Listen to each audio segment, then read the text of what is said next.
Hi, I'm Dr. Mollie Marti, and welcome to Resiliency Matters. What if you could learn from a teenager who was inspired to share his mentors with low opportunity teens who weren't surrounded with the same sort of support? Would you spend the next 28 minutes with us? What if in the next 10 minutes you could learn tools to strengthen your own leadership? Would you hang out with us? Who is us? My other half today is Peter Greubel, a senior at Washington High School here in Cedar Rapids, Iowa, and the founder and leader of a recent Level Up Leadership Conference for teens. It was attended by over 180 teens. I was there. It was awesome, and I'm very happy you're here with us today, Peter. Thank you, Molly. I'm glad to be here.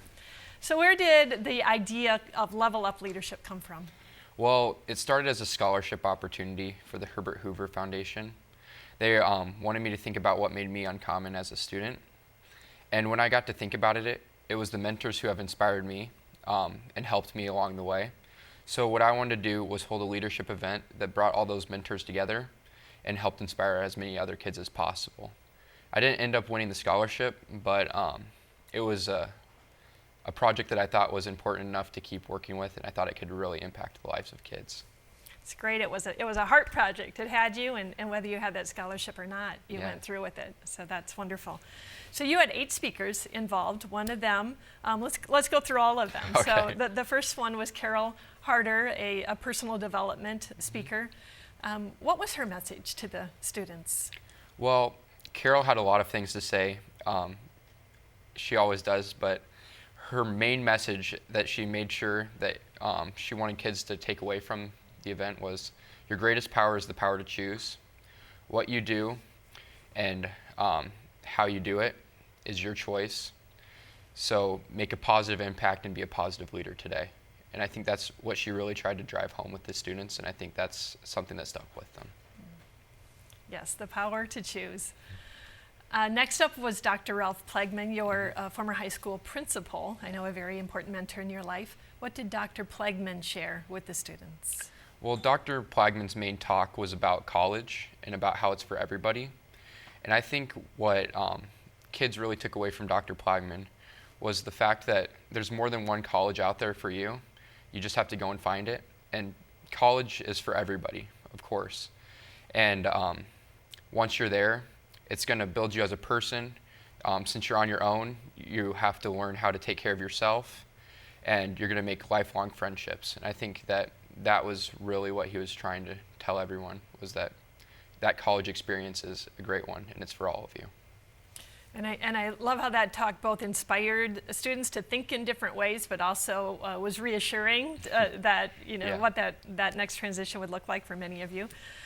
The next speaker was Laura McBride, a local business expert, who talked about personal branding. That was a really interesting tie-in for leadership. Yeah. What did Laura say? So Laura's tool, she spoke a lot about brands, like you said. So when you think of Nike, you think of the Nike swoosh, like automatically, yep, that's Nike. But she wants you to think about, what's your brand? What makes you you? Because only you can be you. And she wanted to help kids define what makes them them and what their brand is. And I think that talk really helped kids kind of not only get to know who they are, but also define themselves and say, this is who I am. And to identify those unique strengths. A lot of the work we do in Resilience, we talk about identifying and growing and sharing those unique strengths.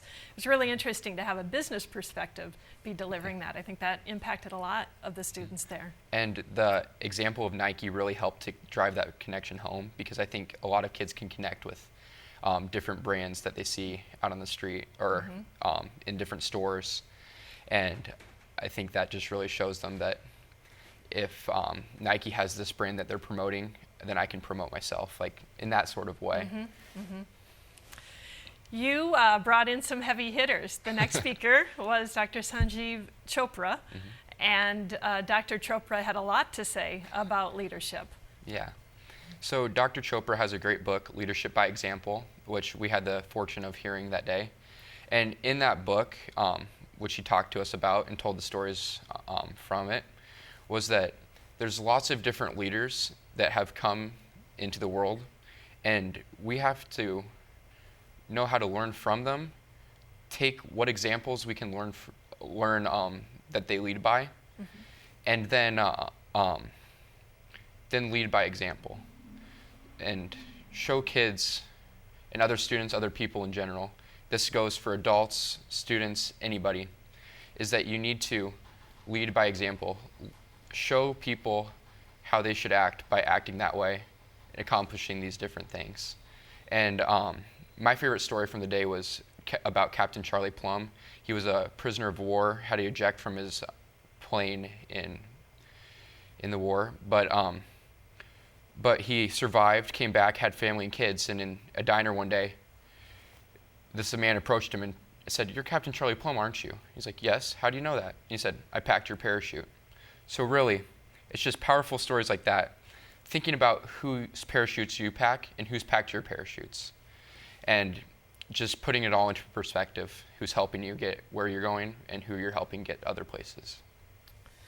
We need each other in so many ways, and his talk really highlighted that. And I didn't mention that Dr. Chopra is a faculty member at Harvard Medical School, who's very well accomplished as an author, and he's also known as Deepak Chopra's brother, or Deepak's known as his brother for that day. And then last but certainly not least, and I love this dynamic, but the next speaker was your mom, Jane Hutchins, who is a meditation facilitator. Going back to Dr. Chopra's, my mom is, of course, someone that's packed my parachute. So I've worked with her and my football team and all sorts of other people that she's brought in. But what my mom really teaches you is that, it sounds simple, but breathing.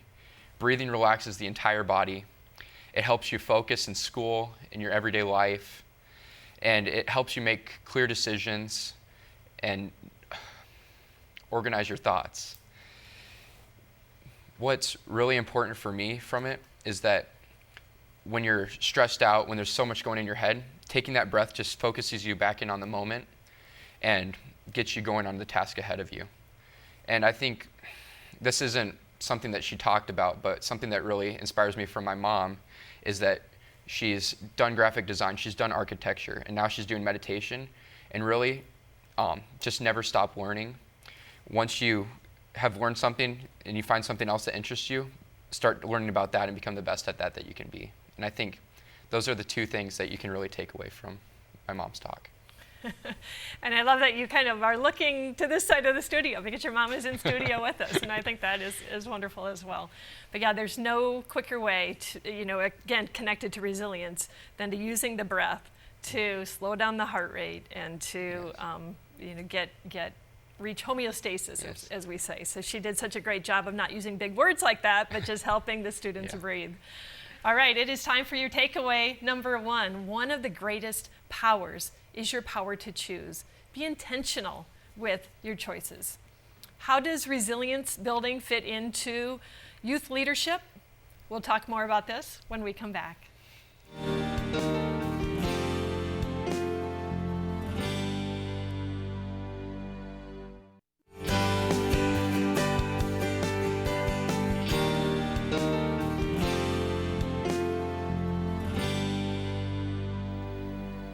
Hi, I'm Dr. Mollie Marti, and welcome back to Resiliency Matters. Today we are speaking with teenager Peter Greubel, who organized a Level Up Leadership event to help other teens. So we have been talking through your 8 speakers, and we were kind of joking at break because one of your speakers was talking about breathing, and it was when you were talking about breathing that I could just see you relax into this conversation a little bit more. So you're walking the talk. That's a great thing.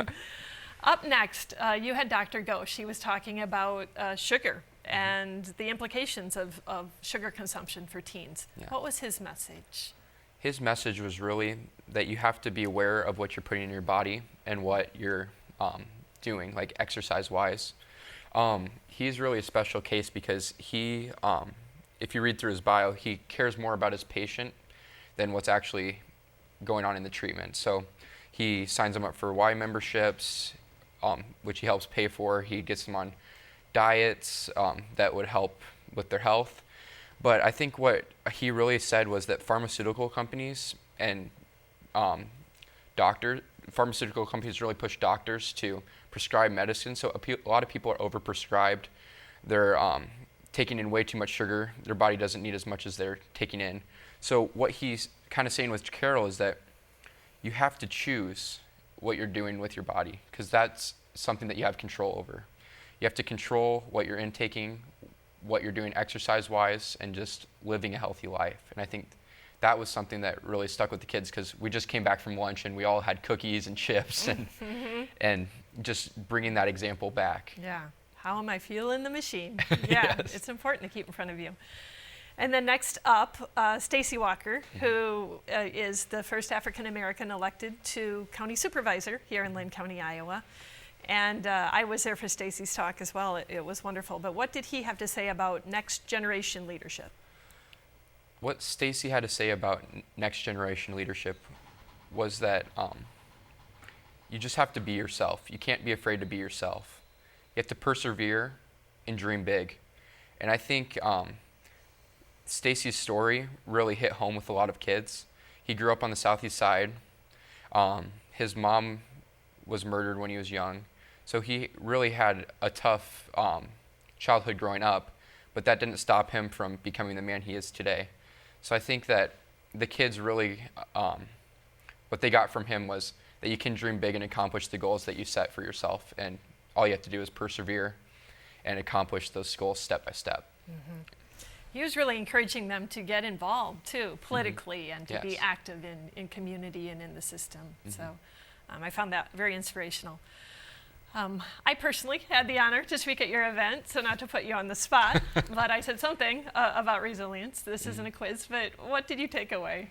Okay, so what I took away from resilience is that it's not something that you're born with. It's something that you're trained to be. So like different people help you become resilient. And I think what a lot of kids didn't realize is that like athleticism, a lot of kids, you're born with it or you're not. But resilience, it's something that you can work on and progress with. You get better at every day. And they went through the Thrive model with you, getting mentors, help, getting engaged, getting involved in the community, seeing a vision, dreaming bigger. And I think that a lot of kids took that to heart, that where you're at right now doesn't have to be where you're at in the end. You can persevere, you can learn resilience, and you can bounce back from different setbacks. If you consider them setbacks, I'd consider them more learning lessons and get to that ultimate outcome that you want. And the next speaker really brought that to life too. So next up, my friend Beth Maliki, Yes. who is an award-winning journalist, but also such a champion for youth Yes. here in our community as she heads up the Zach Johnson Kids on Course work. What did you take away from Beth's life success hacks? Well, first off, Beth was the perfect speaker to have at the end of the day. Everyone's getting tired, and she's just super energetic, super fun to listen to, and really funny. But I think kids really, or students, sorry, I'm with them. I was listening the whole day too, taking away what I could. But Beth Maliki was talking about how when you're going through the different steps in her leadership, like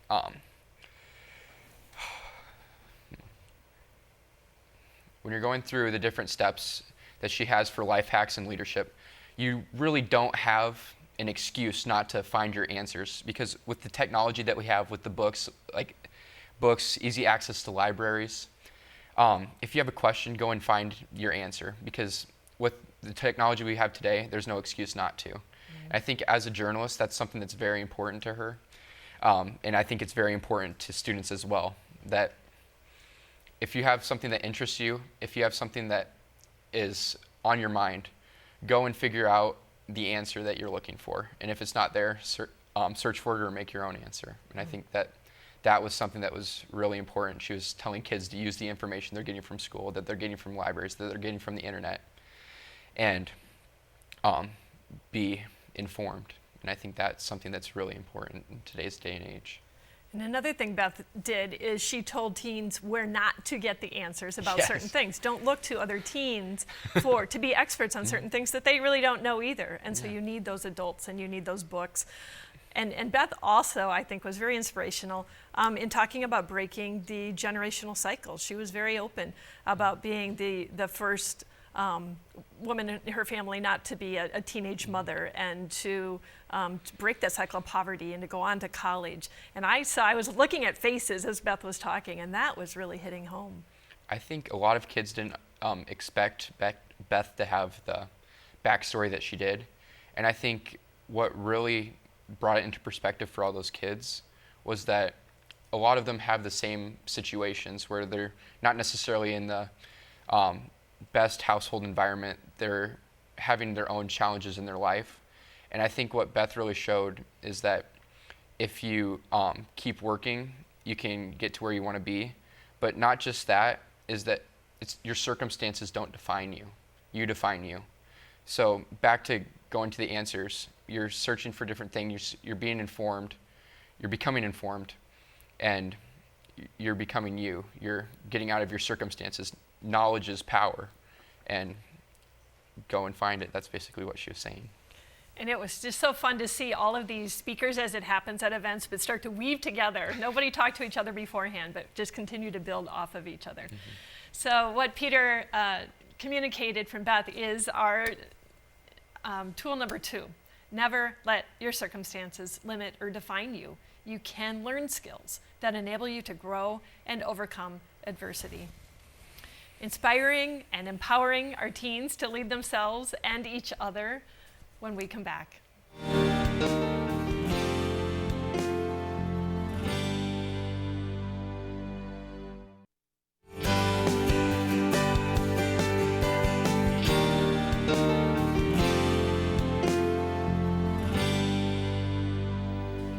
Hi, I'm Dr. Mollie Marti, and welcome back to Resiliency Matters. Today we are speaking with Peter Greubel, a teen leader and host of what is now, I think, the first annual Level Up Leadership. Is Yes. it the first annual? Is this something you would do again? Yes, I'm hoping to continue it next year. My mom and sister, of course, are going to be helping me again, and I'm hoping to come back and MC it. That's good news.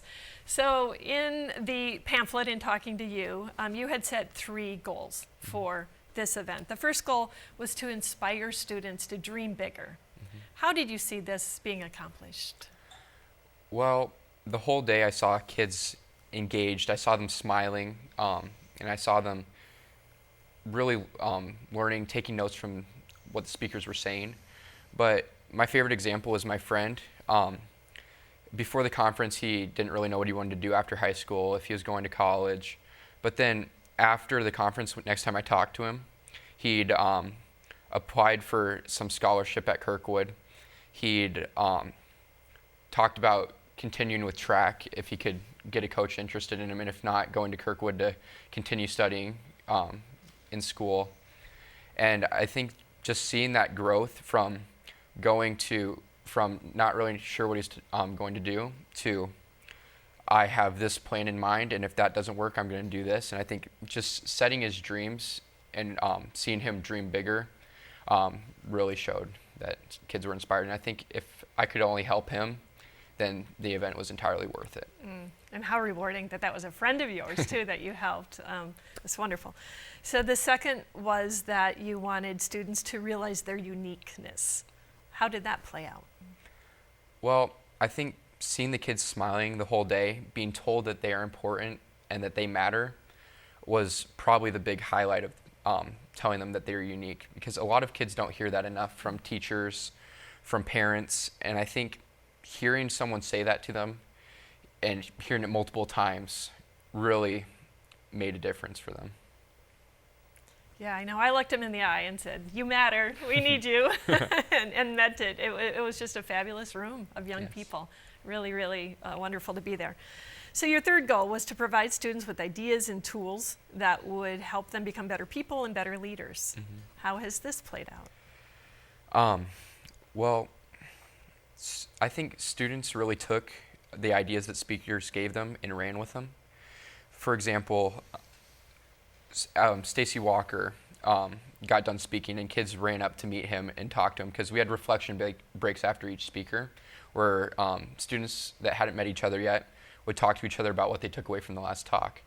And a group of students went up and started talking to Stacey Walker, asking them questions, introducing themselves. So I think it just shows that kids were really connecting with what the speakers had to say.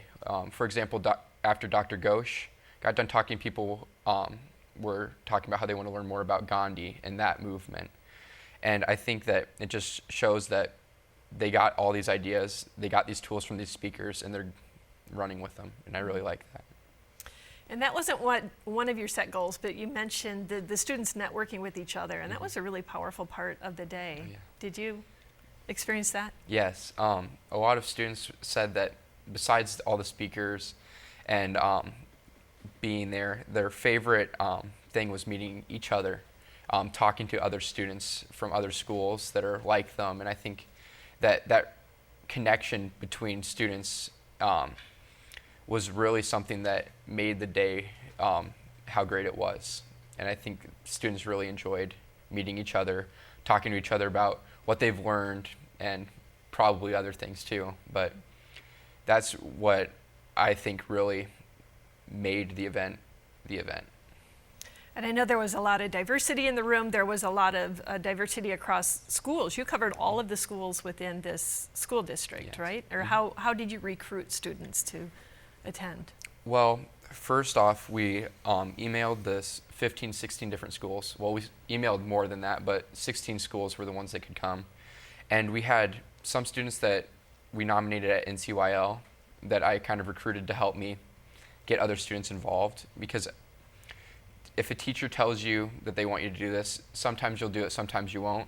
But if you have another student come and approach you and say, I want you to come to this event with me, it's going to be fun, it really adds a whole nother element. They're more likely to come.